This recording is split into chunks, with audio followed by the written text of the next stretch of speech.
Hi guys! Welcome back sa akin pong channel na Daily Dose. I'm a teacher and still gagawin natin to since bakasyon naman po para sa ilang araw. No? So, last time na nanakawan kami, naisip kong bumili talaga ng isang camera dito sa Lazada na mapagkakatiwalaan at malinaw siya. And hindi na kailangan na everyday mag-worry ka na nakasaksak ba yung camera, magdamag, ano mangyayari kapag nakasaksak siya. So, ito yung nabili ko, ganito yung itsura niya. Pag may nakita ko ng ganito sa mall, so medyo mahal sa mall, nasa 2,000, pero ito nasa 800 siguro, nasa 800, dalawa na yung kanyang pinaka lens. Ito yung nagro-rotate ng 360 degrees. Samantala ito, naka-steady lamang po siya, no? So, pagka nilagay mo siya dyan sa bulb, sa lagayan ng bulb, sa socket, I don't know kung tama yung term ko, pero pwede mo na lang palitan yung bulb sa labas, yung ilaw niya sa labas, para iyan na lang yun. Kasi may ilaw din naman siya kapag ka may motion na may tao nandoon sa labas, bigla siyang iilaw na even ako nagugulat dun sa dun sa ilaw na yon. So basta madilim na siya, may gumalaw na mga ultimo konti lang, maganda yung sensitivity nung motion, no, nung tracking motion. So ang laman nito, ito as in ito lang siya, ilan lang yung sukat dito, ganyan lang siya darating sa inyo. Nahirapan ako mag-connect nito sa wifi, kaya pag hindi ka matyaga, sa access point lang. So, kapag sa access point lang, dito mo lang siya ma-check sa bahay, ano yung nangyari. Hindi mo siya ma-check kapag nasa labas ka. For example, gusto mong itingnan, meron ba na umaaligid sa bahay namin. So, ang pinakamaganda ay kailangan sunod-sunod rin talaga yung step na ibibigay ko sa inyo for today. So, syempre, pakita ko muna sa inyo yung laman ng box na to. Hindi mawawala ito. Kaya nga lang, ang sample po nito nakalagay is ganitong itsura ng camera. Ayan. Yan yung lalabas. Which is, hindi naman po yan yung in-order natin. Kung bibigyan natin ng review ito, medyo may kamalian, siguro, dun sa papel, sa ganitong guide.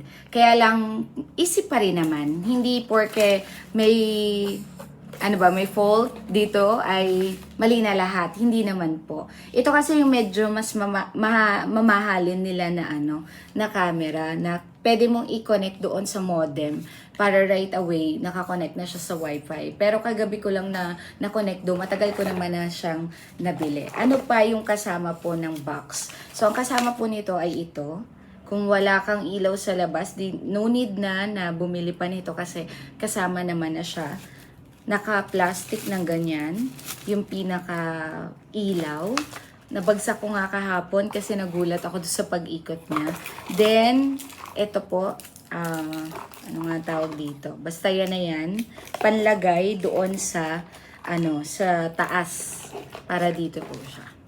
Okay, so pagka I suggest kapag gusto mo na mapadali yung setup mo, hindi ka mahirapan kapag nakakabit na siya doon, bumili kayo nung parang extension na pwedeng lagyan ng bulb, na mayroon ng ganito. Then pwedeng mas madali para sa'yo na i-set up siya. Dahil 12-12, mura kong nabili yun sa akin, mga nasa 33 pesos. Ang length niya parang mga 2 metro. Tapos yun na-set up ko na. Pakita ko sa inyo yung picture niya kapag ka naka full color yung setup ng camera. So kagabi lang kasi, dahil nga kagabi ko lang siya nalagay sa wifi. Lagi lang akong access point. Pagka meron ng wall, medyo mahirap na po siya i-detect mula doon. Halimbawa, nasa second floor ka, tapos gusto mo matingnan dito sa likod o sa labas yung bahay kung may tao ba o wala. Ayan, ito yung sample sa gabi. Kita nyo ba? Ayan o. Inilagay ko lang to sa bintana. Ito yung lens ng 360. Ito naman yung naka-steady lang. So, sinabit ko lang siya pansamantala doon sa bintana. Naro-rotate po siya. Ganito ang itsura niya. Hindi ko pala mapapakita sa inyo kasi pinatay ko yung camera. But anyway, ito yung app na gagamitin natin. Ayan, meron lang siyang ads. Wait. B380 Pro.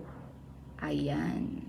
Yan. Kailangan mo lang dyan mag-log in ng email mo at saka lalagyan mo ng password. Either access point yung gagamitin mo kapag gusto mo talaga na makita yung nangyayari. Pero kung gusto mo ma-check pa siya kahit wala ka sa bahay nyo, kahit walang memory card yung camera, right away gusto mo siyang makita.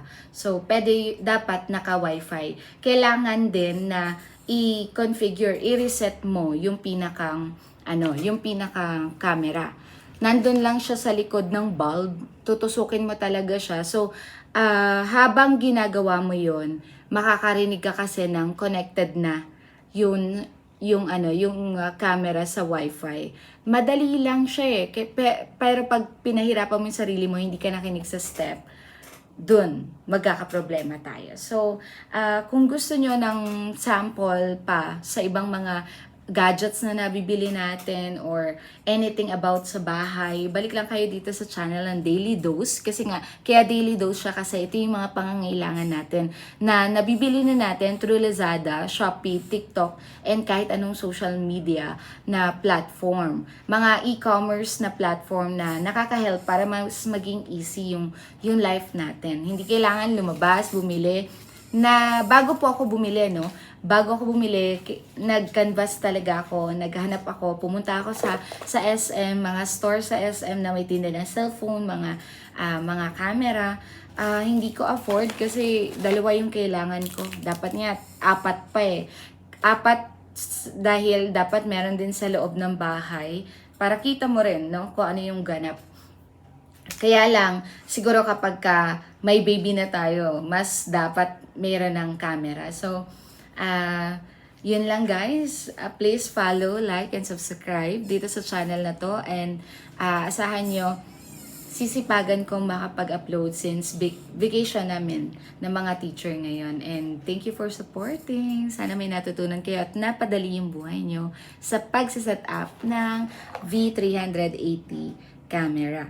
Ilalagay ko lahat ng kailangan nyo sa link ng description box. So, follow nyo na lang and thank you for supporting.